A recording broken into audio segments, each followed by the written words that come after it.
Era 7h13 da manhã quando a pequena Isabela saiu pela porta da frente. A mochila cor-de-rosa balançava nas costas, os cabelos amarrados em 2 tranças apertadas. Ela usava o uniforme azul da Escola Municipal São Gabriel, com uma blusa de frio por cima. A mãe, Vera, acenou da porta com um sorriso cansado. Vai direto, filha. Nada de parar na padaria, hein? Tá bom, mãe, respondeu Isabela, correndo pelo calçamento de pedras. Era o 3º ano que fazia aquele trajeto de 4 quadras sozinha. Um costume comum no bairro tranquilo onde moravam, no interior de Minas Gerais. A escola ficava no fim da rua principal, e sempre havia outros pais, professores e crianças pelo caminho. Mas naquela manhã, algo seria diferente. O relógio da escola bateu 7h30, e a professora Marta estranhou a ausência de Isabela. A menina era sempre pontual, sentava na segunda carteira e amava matemática. 10 minutos depois, ligou para a secretaria. Às 8h, ligaram para a casa de Vera. Senhora Vera? A Isabela ainda está a caminho? Como assim? Ela saiu de casa às 7. Naquele instante, o sangue de Vera gelou. As primeiras buscas começaram pelas quadras próximas. Um policial de ronda foi chamado, seguido por outros. Amigos, vizinhos, professores, todos se uniram na busca. Cartazes foram colados ainda naquela tarde. O rosto de Isabela, sorridente, passou a estampar todos os postes e muros da cidade. Mas nenhum rastro foi encontrado. Câmeras de segurança da padaria mostravam a menina passando, como sempre. Às 7h17, ela aparece andando tranquila. Depois disso, nada. Nenhuma câmera de rua, mercado ou posto de gasolina registrou sua passagem. Isabela havia sumido. O caso ganhou os noticiários locais em 3 dias. Depois, a TV Nacional. Vera e o pai de Isabela, Henrique, fizeram apelos emocionantes em rede aberta. A polícia interrogou suspeitos, vasculhou terrenos baldios, explorou denúncias de sequestro. Mas nenhuma pista concreta surgiu. Aos poucos, a esperança deu lugar ao vazio. As semanas viraram meses. E os meses viraram 3 anos. Até que, numa madrugada fria, a campainha da delegacia de Itatiaia, a quase 600 quilômetros dali, tocou. Um policial sonolento atendeu. Na porta, uma menina magra, descalça, com o cabelo embaraçado até a cintura. Trazia apenas uma blusa grande demais no corpo e uma pulseira plástica no pulso esquerdo, suja, quase ilegível. O policial se aproximou, preocupado. Oi, mocinha. Tudo bem? Qual é o seu nome? A menina apenas olhou para ele. Um olhar vazio. Depois, sussurrou algo. Ela disse que era só um teste. Levou alguns segundos para o policial processar. Chamaram uma equipe médica e acionaram a assistência social. Durante o exame no hospital, descobriram, a pulseira era de uma menina desaparecida. A identificação era clara, Isabela Lopes de Oliveira, 08 anos, 13 de abril de 20. O mesmo nome. A mesma data do desaparecimento. E então, veio o momento mais aguardado e mais temido. Vera foi chamada. Entrou na sala do hospital com o coração disparado, seguida por Henrique. Quando viu a menina deitada na maca, o ar lhe faltou. Era ela. Mesmo mais magra, mais pálida, era sua filha. Isabela? Chamou, aproximando-se com cuidado. Filha? É a mamãe. A menina observou. Os olhos claros pareciam analisar, calcular. Nenhum sorriso. Nenhuma reação. Quem é você? Perguntou com voz baixa. Vera sentiu o mundo desabar. O silêncio naquela sala de hospital era mais pesado que qualquer grito. Vera tentava sorrir, apesar do rosto pálido e das lágrimas presas nos olhos. Henrique permanecia alguns passos atrás, as mãos fechadas em punhos, tentando conter o choque. Isabela, ou a menina que carregava o nome e o rosto dela, continuava imóvel, com os olhos atentos, mas estranhamente vazios. Sou sua mãe, meu amor. Vim te buscar. Tá tudo bem agora, disse Vera, abaixando-se lentamente. Mas a menina recuou, virando o rosto. Eu, não te conheço. Vera sentiu o peito rachar. Tentou tocar no braço da filha, mas a menina se encolheu, como se um gesto de carinho fosse uma ameaça. Eu quero ir para casa. Mas não com você. As palavras atingiram a mãe como lâminas. Pouco depois, a equipe médica recomendou observação psiquiátrica e acompanhamento especializado. O diagnóstico inicial foi amnésia dissociativa pós-traumática, uma forma da mente bloquear memórias após episódios intensos de sofrimento. Era uma defesa do cérebro, comum em casos extremos de abuso, sequestro ou privação sensorial prolongada. Mas havia algo estranho nos detalhes. A menina sabia o que era uma maçã, mas não sabia o que era uma mochila. Sabia ler, mas escrevia palavras com espaçamentos exatos, como se digitasse no ar. Sabia contar até 10 em português, mas às vezes murmurava frases em uma língua desconhecida enquanto dormia. Uma assistente social, Ellen, foi designada para acompanhar o caso. E foi ela quem sugeriu que Vera e Henrique levassem a menina de volta para casa, com supervisão, na esperança de que os ambientes familiares despertassem memórias. Na primeira noite, ao entrar no quarto antigo da filha, Vera se deparou com os brinquedos que haviam sido deixados intocados por 3 anos. Ursos, bonecas, livros, almofadas. Tudo como Isabela havia deixado. A menina olhou ao redor como se fosse um museu. Ela apontou para uma boneca com vestido azul. Ela era minha? Sim, filha. Você a chamava de Clarinha. Dormia com ela todas as noites. A menina pegou a boneca, analisou os olhos de plástico, e sussurrou. Os olhos dela também eram assim. Os olhos de quem? Ela largou a boneca e se encolheu no canto da cama. Eu não posso dizer. Ela vai escutar. Clara tentou abraçá-la. A menina não permitiu. Naquela noite, dormiram todos no mesmo quarto. Isabela deitada no meio, entre os pais. Por volta das 3 horas da madrugada, Vera acordou com um som estranho. A menina estava sentada na beirada da cama, olhando fixamente para o espelho do guarda-roupa. Murmurava algo em tom baixo. Luz baixa, passo reto, sala 7, sem janelas. Vera se aproximou. Filha? Você tá sonhando? Isabela virou-se lentamente. Você não pode entrar na sala 7, mamãe. Senão eles apagam tudo. Na manhã seguinte, ao fazerem o café, Henrique notou algo curioso. A menina fazia movimentos com a colher de forma metódica, contava cada mexida. 4 no sentido horário. 3 no anti-horário. Parava. Encostava a colher. Depois, virava o copo de cabeça para baixo sem derramar. Você, aprendeu isso onde? Perguntou ele, assustado. A menina respondeu apenas. Era parte do treino. No final do dia, ela trouxe um caderno de desenhos que haviam recolhido com a menina quando ela apareceu na delegacia. Disseram que era dela. Dentro, folhas amareladas, cheias de rabiscos, símbolos, formas geométricas e pequenos parágrafos escritos com caligrafias diferentes. Clara folheou com cuidado. Num dos desenhos, havia algo como um corredor, com portas numeradas. Em outro, rostos sem olhos. Em outro ainda, palavras como protocolo, revisão e teto de vidro. Mas foi uma página no meio do caderno que arrepiou a todos. Escrito em letras maiúsculas. Nós não somos os únicos. As folhas do caderno estavam gastas, dobradas, algumas com marcas de dedos sujos. Cada página parecia gritar por atenção. Vera, sentada no sofá com o caderno no colo, passava os dedos sobre os desenhos tentando entender se aquilo era imaginação, um trauma manifesto, ou algo mais sombrio. Henrique observava de pé, encostado na parede, com os braços cruzados. Ele não dizia nada, mas seus olhos entregavam que estava aterrorizado. Isso não é normal, disse ele, depois de um longo silêncio. Não parece coisa de criança. Tem estrutura. E tinha. Alguns desenhos seguiam uma lógica geométrica. Um deles, por exemplo, mostrava um mapa com corredores circulares e letras em sequência. B1, B2, B3, como se fosse uma planta baixa de um prédio ou de um complexo.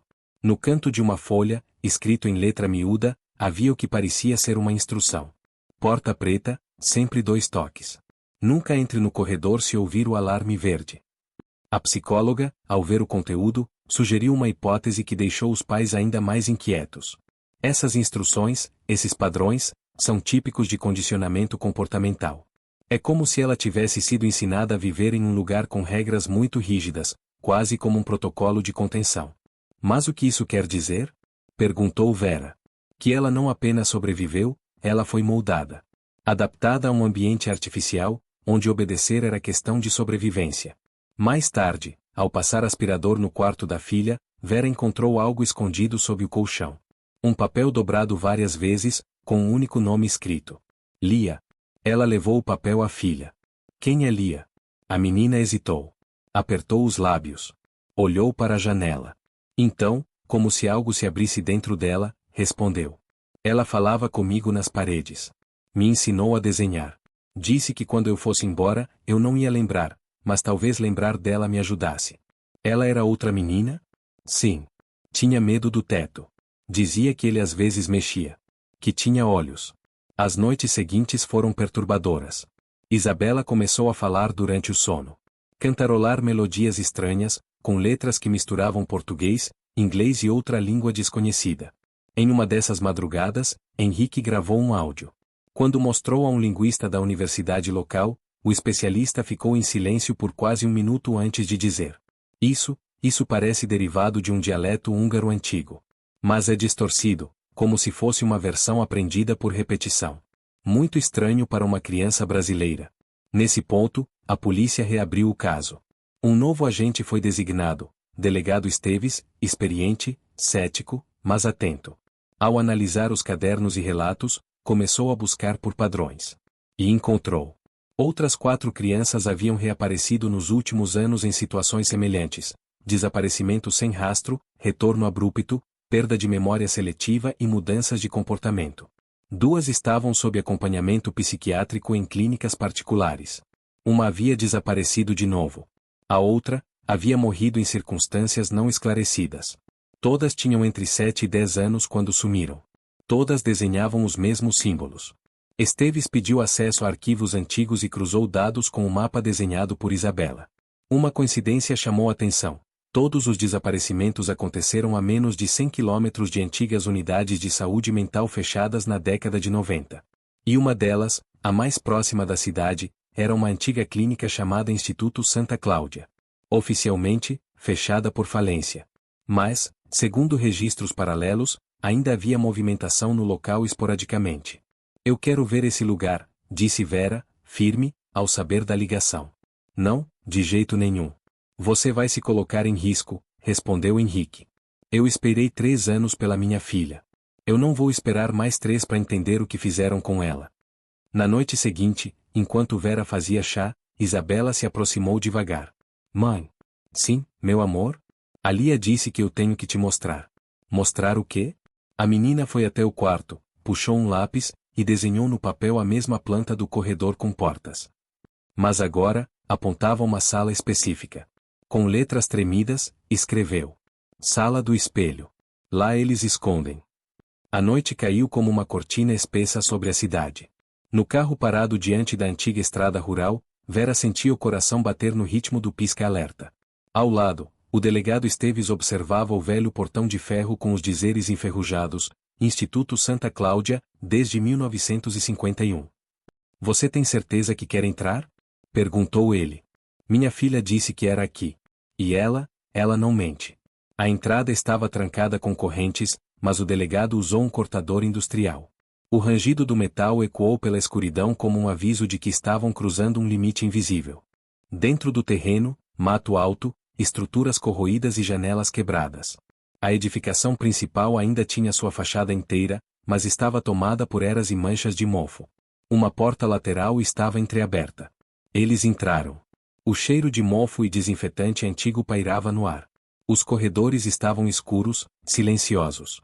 Só os passos e as respirações quebravam a paz incômoda. Usavam lanternas. O feixe de luz cortava ambientes onde o tempo havia parado: cadeiras de rodas tombadas, camas enferrujadas, armários vazios. Foi então que chegaram a uma porta diferente. Metálica. Pintada de preto, com trancas por fora. Aqui. É exatamente como ela desenhou, sussurrou Vera.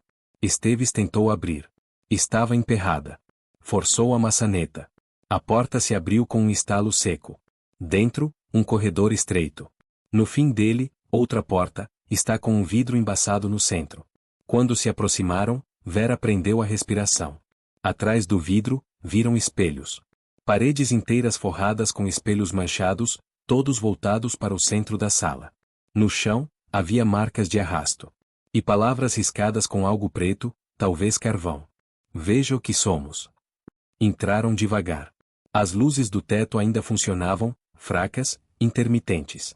Vera olhou para um dos espelhos, por um segundo, jurou ter visto outra criança atrás dela, mas ao se virar, não havia ninguém. Esteves fotografava tudo. Foi quando percebeu algo estranho. Os espelhos não refletiam a sala de forma idêntica. Em alguns, o reflexo de Vera estava ligeiramente atrasado. Em outros, as lâmpadas não piscavam como no real. Um deles sequer mostrava seu próprio reflexo. Isso não são espelhos comuns. São monitores? Hologramas? O que faziam aqui? Murmurou Vera. Então, atrás de uma placa de metal, encontraram um arquivo escondido, fichas médicas com nomes falsos, datas, códigos.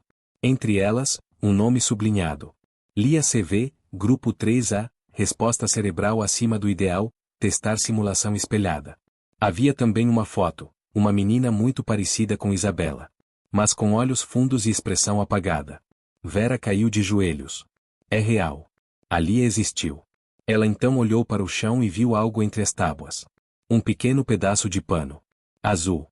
Com a letra L bordada. Do lado de fora, um barulho. Passos. Alguém correndo. Esteves apagou a lanterna. Silêncio. Não estamos sozinhos.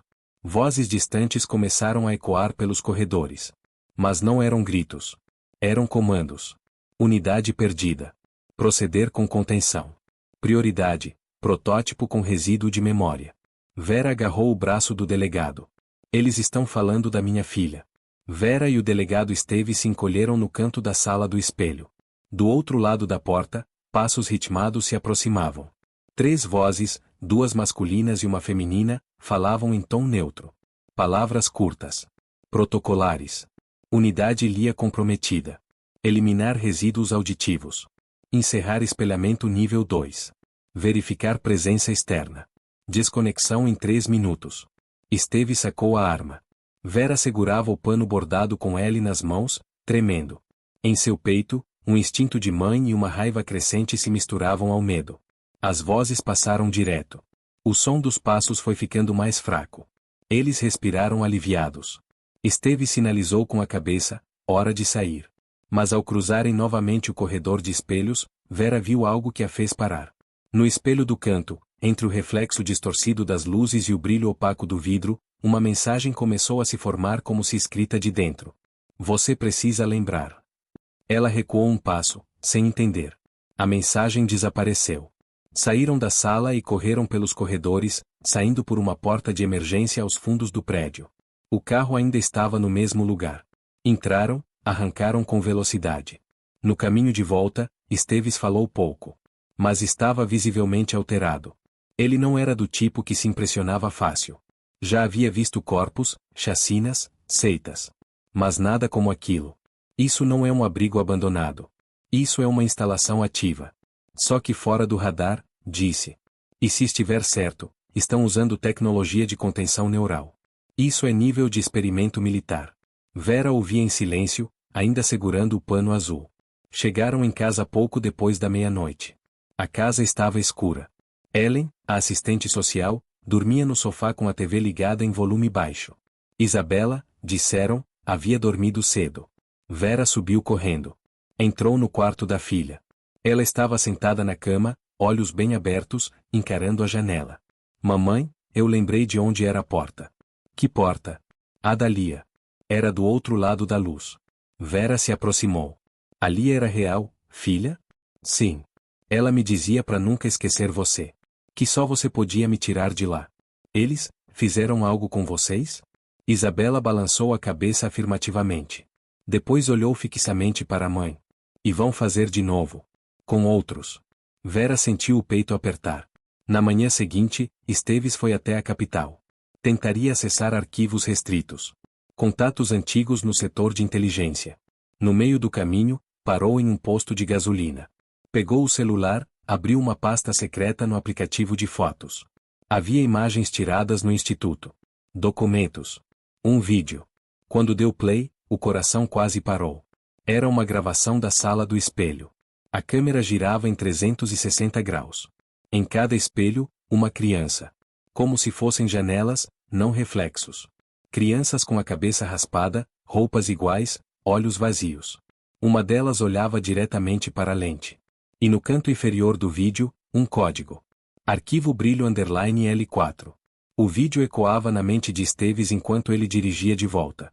Aqueles olhos, o vazio dentro deles, e o fato de estarem lá, como se presos por um espelho que não devolvia reflexos, mas escondia vítimas.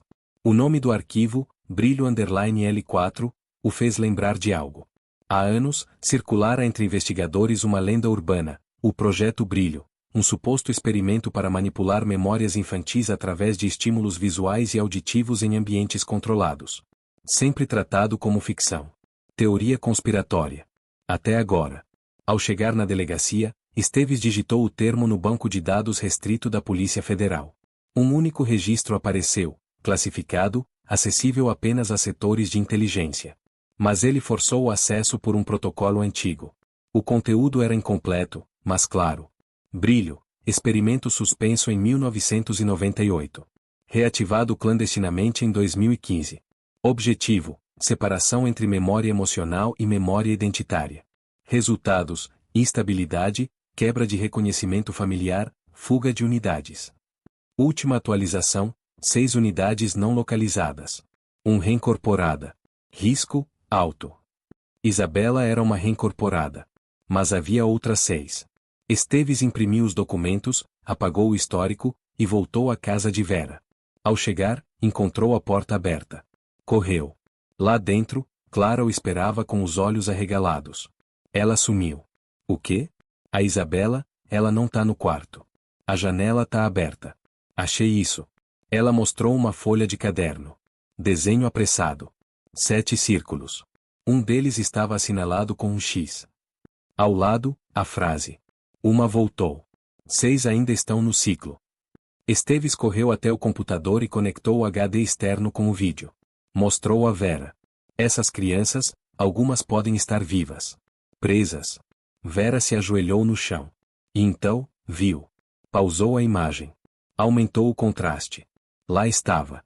No canto inferior de um dos espelhos, escondida entre sombras, a pulseira rosa de Isabela.